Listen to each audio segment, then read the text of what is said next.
la France, les forces françaises ont été mises en place sur le sol du Niger à la demande du Niger.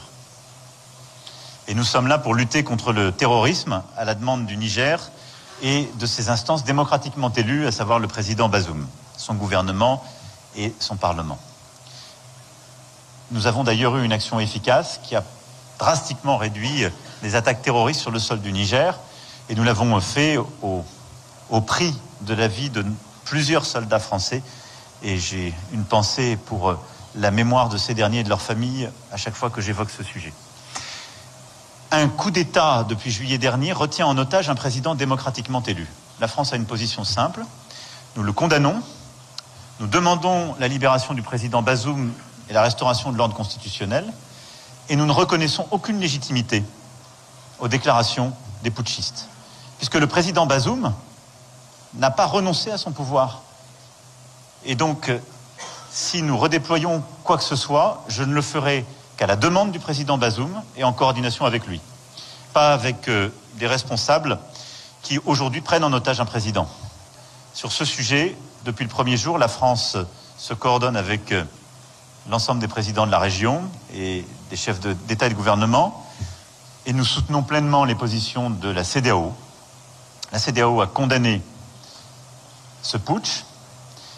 Elle a pris des sanctions, tout comme l'UMOA, et la CEDEAO continue le travail pour libérer le président Bazoum et permettre de résoudre ce sujet. La France est à ses côtés et le soutient. Sur le reste, je n'ai pas d'intention, tant que la situation est celle-ci.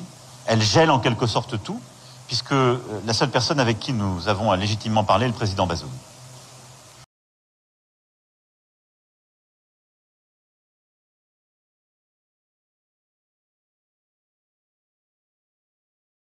Communiqué. Depuis quelques jours, des contre-vérités sur le désengagement des forces françaises illégalement présentes au Niger sont distillées, à dessein par certains milieux dans le but de désinformer l'opinion publique nationale et internationale et de tromper le peuple nigérien et tous ceux qui sont épris de paix et de justice quant aux vraies intentions de la France.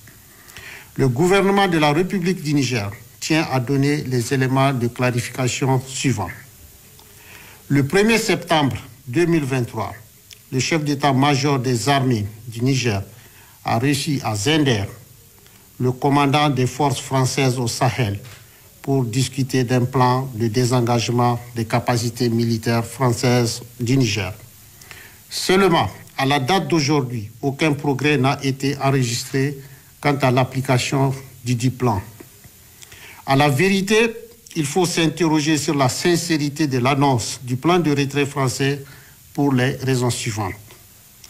D'abord, cette annonce de retrait nous vient d'un niveau opérationnel. Elle n'est donc portée ni par l'état-major des armées françaises, ni par le gouvernement français, et n'a fait l'objet d'aucun communiqué officiel, écrit et déclaratif, comme cela est toujours de rigueur en pareilles circonstances. Mais encore, cette annonce du retrait des forces françaises au Sahel intervient à un moment où la France refuse de rappeler son ambassadeur déclaré persona non grata par les autorités et la justice nigérienne. En outre, il y a lieu de porter à la connaissance de l'opinion publique nationale et internationale qu'en dépit de l'annonce de ce plan de retrait, la France continue de déployer ses forces dans plusieurs pays de la CEDEAO, dans le cadre des préparatifs d'une agression contre le Niger qu'elle envisage en collaboration avec cette organisation communautaire. C'est ainsi qu'à partir du 1er septembre 2023, 2 aéronefs de transport militaire type A400M et un Dornier 328 ont été déployés en renfort en Côte d'Ivoire. 2 hélicoptères multirôles type Super Puma, une quarantaine de véhicules blindés à Kandi et Malanville au Bénin. Le 7 septembre 2023, un navire militaire français a accosté à Cotonou avec à son bord du personnel et des moyens militaires. Une centaine de rotations d'avions militaires cargo ayant permis de débarquer d'importantes quantités de matériel et d'équipements de guerre au Sénégal, en Côte d'Ivoire et au Bénin, pour ne citer que cela. Le Conseil national pour la sauvegarde de la patrie et le gouvernement de transition dénoncent et fustigent ce manque de sincérité. Ces manœuvres sournoises et dilatoires qui visent à émousser dans la durée l'ardeur patriotique du peuple nigérien dans sa lutte pour le retrait total des troupes françaises du Niger pour ensuite mieux réussir une intervention militaire contre notre pays.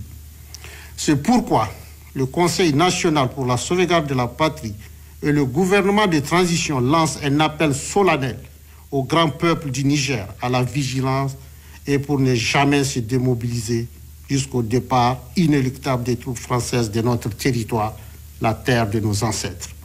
Enfin, le Conseil national pour la sauvegarde de la patrie et le gouvernement de transition prennent à témoin l'opinion nationale et internationale sur les conséquences de cette attitude agressive, sournoise et méprisante adoptée par la France. En tout état de cause, le Conseil national pour la sauvegarde de la patrie et le gouvernement de transition rassurent les Nigériens que toutes les mesures sont régulièrement prises pour défendre l'honneur de notre patrie et préserver les intérêts supérieurs du Niger.